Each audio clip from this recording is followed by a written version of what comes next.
Welcome back to the show, everybody. Today, I thought we'd examine the differences between the Dekay's Brownsnake and the juvenile Copperhead, which seems to confuse a lot of people. To somebody like me that's been studying snakes for decades, they couldn't look more different. But for people that are inexperienced in snakes, it seems to be an issue.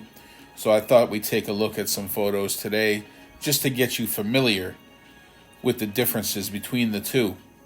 And here's a quick side-by-side of the ranges of these snakes. On the left is the Dekay's brown snake and the Florida brown snake, and then the Copperhead. On the right, the two species of Copperhead. So you can see there's a large overlap for these two snakes. So we'll take a look at some photos on Facebook. We'll take a look at the juvenile Copperheads first. Baby Copperheads, they're pretty much exact replicas of the adult. The only real difference is baby Copperheads are born with this yellow tip of their tail here, sometimes a little on the green side, and sometimes gray or black, actually. But as they age, in a year or two, this will fade and be completely gone. As we can see from the photo of this baby Copperhead, the markings, the saddle markings down the body, which some people refer to as the Hershey Kiss shaped markings with the darker brown borders, and then the bullseye spots. This is variable. I've described this in my other videos. The spots are variable. Sometimes there's no spots. Sometimes there's only a few. That varies from region to region. It's just a natural variation. And then, of course, a Copperhead is a pit viper, and they have the typical features of a pit viper, the angular features to the snout, and the large supraocular scale overhanging the eye, which will help us recognize this snake as a pit viper. And then between the eye and the nostril there, you'll see a triangular shape. That's the heat-sensing pit organ, which they use to detect thermal radiation on prey. And here's another example of a typical baby Copperhead, showing the features that we just discussed.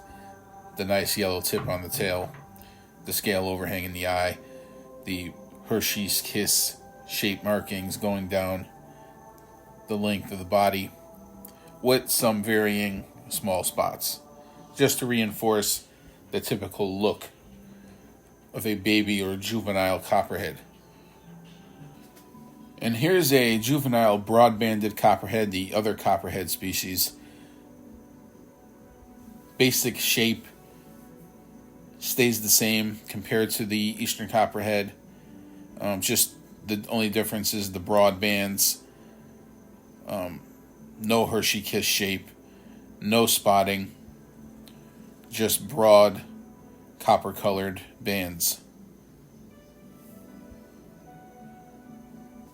Now we'll take a look at some Dekay's brown snakes, and we'll take a look at the Florida brown snake as well.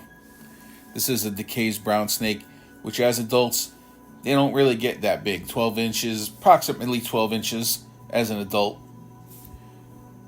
And we can see on this one right here where they get their name, brown snake. So they're kind of like this, chocolate brown coloration. And they do have some markings. They actually have a twin row of dark spots that go down the center of the back. And in the middle of those spots is a light, usually lighter than the rest of the body, this light band that runs from behind the head all the way down the body. And here's another example of a Dekay's brown snake, and you can see that contrasting light stripe down the center of the back with some darker spotting. And here's a great portrait, a close-up of a Dekay's brown snake, and we can see the shape of the head here with a more rounded snout. There's no large scale overhanging the eye. The scale is there, but it's just not as large and overhanging as on a copperhead. So the eye is not obstructed. And then the markings on the face, the dark markings under the eye, sometimes called the teardrop, and then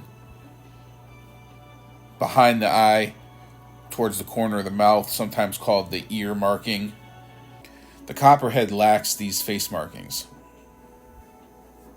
And of course, there's natural variation in the Dekay's Brownsnake.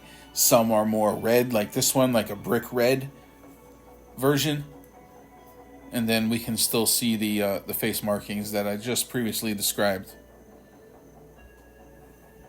So the Dekay's Brownsnake is a pretty plain looking snake with some small markings, the rows of spots down the back, the dark markings on the face and neck area. These snakes don't have the banding that a typical copperhead has. And here's a Florida brown snake, a different species, but very similar. At one time was considered just a subspecies of Steraria Dekayi. Now it's its own species, Steraria victa. But very similar.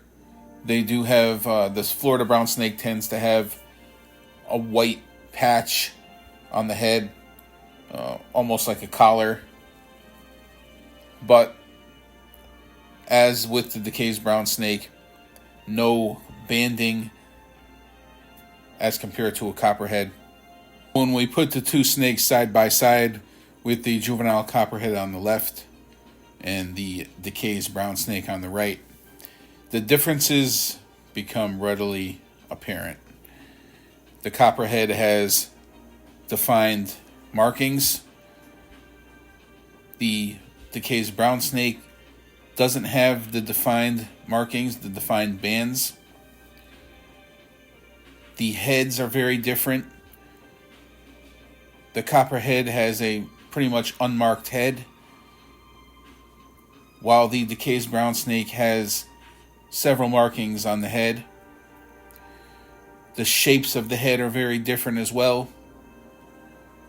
The copperhead has the typical angular features of a pit viper, while the Dekay's Brownsnake has a more rounded head.